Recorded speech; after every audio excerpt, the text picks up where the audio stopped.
بسم اللہ الرحمن الرحیم۔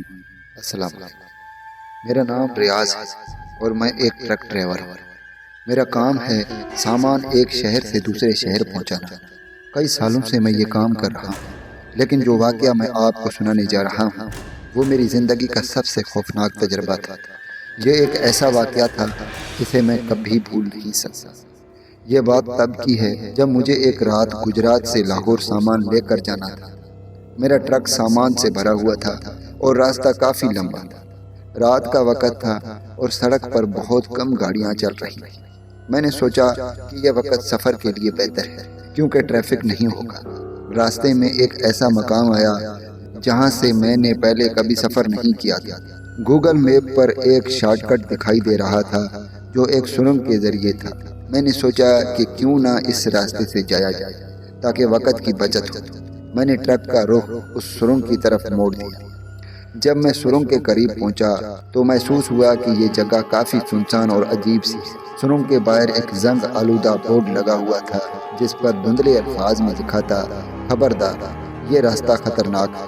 میں نے اسے نظر انداز کیا اور سوچا کہ لوگ بلا وجہ باتیں بڑا چڑھا کر پیش کرتے ہیں۔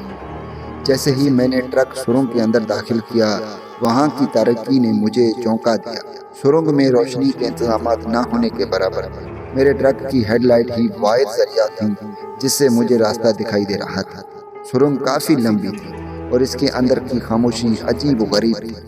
بس میرے ٹرک کے انجن کی آواز گونج رہی تھی۔ سرنگ میں داخل ہونے کے کچھ دیر بعد مجھے ایسا لگا جیسے کوئی میرے ٹرک کے پیچھے بھاگ رہا۔ میں نے ریئر ویو مرر میں دیکھا لیکن کچھ نظر نہیں آیا۔ میں نے اسے اپنی وہم سمجھ کر نظر انداز کیا اور آگے بڑھتا گیا، لیکن جیسے ہی میں نے کچھ اور آگے کا سفر طے کیا، ایک سرد ہوا کا جھونکا میرے ٹرک کے اندر محسوس ہوا۔ حالانکہ سارے شیشے بند، میری دھڑکن تیز ہو گئی۔ اچانک میرے کانوں میں ایک عورت کی ہلکی سی ہنسی سنائی دی۔ میں نے فوراً ٹرک روکا اور باہر نکل کر دیکھا، لیکن وہاں کوئی نہیں تھا۔ اس لمحے میں نے سوچا کہ شاید میں زیادہ تھک گیا ہوں اور یہ سب میرے ذہن کا کھیل ہے۔ جب میں دوبارہ ٹرک میں بیٹھا اور اسے سٹارٹ کیا تو اچانک میرے سامنے ایک سایہ نمودار ہوا۔ وہ ایک عورت کا سایہ تھا جو سفید کپڑوں میں ملبوس تھی۔ اس کا چہرہ دھندلا تھا اور وہ بالکل میرے سامنے کھڑی تھی۔ میں نے بریک لگائی لیکن وہ سایہ ایک لمحے میں غائب ہو گیا۔ میری حالت خراب ہو گئی، لیکن اب واپسی کا راستہ نہیں تھا کیونکہ سرنگ اتنی تنگ تھی کہ میں یو ٹرن نہیں لے سکتا تھا۔ میں نے دل کو مضبوط کیا اور سفر جاری رکھا، لیکن جتنا میں آگے بڑھتا گیا اتنی ہی سرنگ کا ماحول زیادہ خوفناک ہوتا گیا۔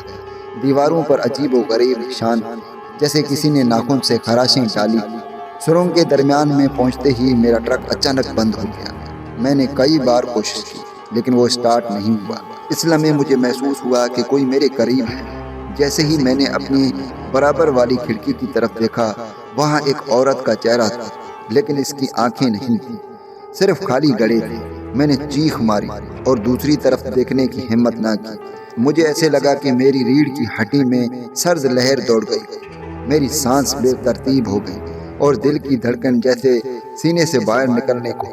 میں نے جلدی سے آنکھیں بند کر دی اور دعائیں پڑھنا شروع کر دی۔ میرے ارد گرد کی خاموشی اور گہری ہو گئی۔ اچانک ایسا محسوس ہوا جیسے کوئی میرے ٹرک کے پچھلے حصے کی طرف چل رہا ہے۔ ان قدموں کی آہٹ نے میری حالت مزید خراب کر دی۔ میں نے ہمت کر کے پیچھے دیکھنے کی کوشش کی لیکن اندھیرے کے سوا کچھ دکھائی نہیں دیا۔ اچانک مجھے ٹرک کے دروازے پر زور سے کھٹکھٹانے کی آواز آئی۔ یہ آواز اتنی خوفناک تھی کہ میں گھبرا کر اپنی جگہ سے اچھل پڑا۔ میرے ذہن میں صرف ایک ہی خیال آیا کہ یہاں سے نکلنا ضروری ہے، لیکن ٹرک کے بند ہونے کی وجہ سے میں بے بس تھا۔ میں نے دوبارہ انجن سٹارٹ کرنے کی کوشش کی۔ 1 2 3 بار کوشش کے بعد انجن نے ہلکی سی آواز دی لیکن وہ فوراً بند ہو گیا۔ جیسے ہی میں نے دوبارہ کوشش کی، اچانک سامنے والے ونڈو اسکرین پر خون کے دھبے نمودار ہونے لگے۔ یہ منظر اتنا خوفناک تھا کہ میرے ہاتھ کانپنے لگے۔ میں نے فوری طور پر نیچے جھک کر اپنے جیب سے موبائل نکالنے کی کوشش کی تاکہ کسی کو مدد کے لیے کال کر سکوں، لیکن موبائل پر کوئی سگنل نہیں تھی۔ اب مجھے احساس ہو رہا تھا کہ یہ کوئی عام جگہ نہیں ہے۔ یہ سرنگ کسی عام راستے کی طرح نہیں بلکہ ایک خوفناک جال کی طرح محسوس ہو رہی ہے۔ اچانک ٹرک کے پیچھے سے ایک دل دہلا دینے والی چیخ سنائی دی۔ یہ آواز کسی انسان کی نہیں لگ رہی۔ میں نے جلدی سے باہر جھانکنے کی ہمت کی لیکن ہر بار کی طرح وہاں کچھ نہیں تھا۔ میں نے اپنے دل کو مضبوط کیا اور ٹرک سے باہر نکلنے کا فیصلہ کیا۔ میرے ہاتھ میں ایک چھوٹا سا ٹارچ تھا جو میرے بیگ میں پڑا ہوا تھا۔ جیسے ہی میں نے ٹارچ کی روشنی میں آس پاس دیکھنا شروع کیا، مجھے سرنگ کی دیواروں پر عجیب و غریب نشانات دکھائی دیے۔ وہ نشانات کسی جانور کے پنجوں کے نشانوں کی طرح تھے، لیکن وہ اتنے بڑے تھے کہ کسی عام جانور کے ہو ہی نہیں سکتے تھے۔ جیسے ہی میں سرنگ کے مزید اندر گیا، وہاں کی ہوا بھاری ہوتی گئی۔ مجھے ایسا لگا جیسے کوئی میری حرکات کو دیکھ رہا ہو۔ اچانک میرے پیچھے سے کسی کے ہنسنے کی آواز آئی۔ میں نے فوراً مڑ کر دیکھا، لیکن وہاں کوئی نہیں تھا۔ میری حالت اب ناقابل بیان ہو چکی تھی۔ میں نے دوبارہ ٹرک کی طرف واپس جانے کا فیصلہ کیا، لیکن جیسے ہی میں واپس مڑا، مجھے ایک سایہ تیزی سے سرنگ کے ایک کونے میں غائب ہوتا دکھائی دیا۔ یہ منظر اتنا خوفناک تھا کہ میرے قدم رک گئے۔ میں نے ہمت کیا اور سوچا کہ اس سرنگ سے نکلنے کا کوئی راستہ ڈھونڈنا ہوگا۔ میں دوبارہ اپنی ٹرک کی طرف بھاگا اور جیسے ہی میں نے ٹرک کے اندر قدم رکھا، انجن خود بخود اسٹارٹ ہو گیا۔ یہ ایک معجزے کی طرح تھا، لیکن اس وقت میں زیادہ سوچنے کی حالت میں نہیں تھا۔ میں نے ٹرک کو پوری رفتار سے آگے بڑھایا۔ سرنگ کا اختتام قریب آ رہا تھا، لیکن ہر گزرتے لمحے کے ساتھ مجھے یوں محسوس ہو رہا تھا جیسے کوئی میرا پیچھا کر رہا ہو۔ جب میں سرنگ کے آخری حصے تک پہنچا تو اچانک ایک زوردار دھماکہ ہوا اور سرنگ کی دیواریں لرزنے لگیں۔ بالآخر میں نے سرنگ کے باہر کی روشنی دیکھی اور ٹرک کو پوری قوت سے باہر نکالا۔ جیسے ہی میں سرنگ سے نکلا، مجھے ایسا لگا جیسے میری جان میں جان آ گئی۔ میں نے ٹرک روکا اور باہر نکل کر پیچھے مڑ کر دیکھا۔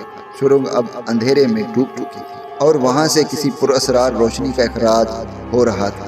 یہ واقعہ میرے لیے ایک خوفناک خواب کی مانند تھا۔ اس رات کے بعد میں نے اس سرنگ کے بارے میں کسی سے بات نہیں کی اور نہ ہی کبھی اس راستے پر واپس جانے کی ہمت کی۔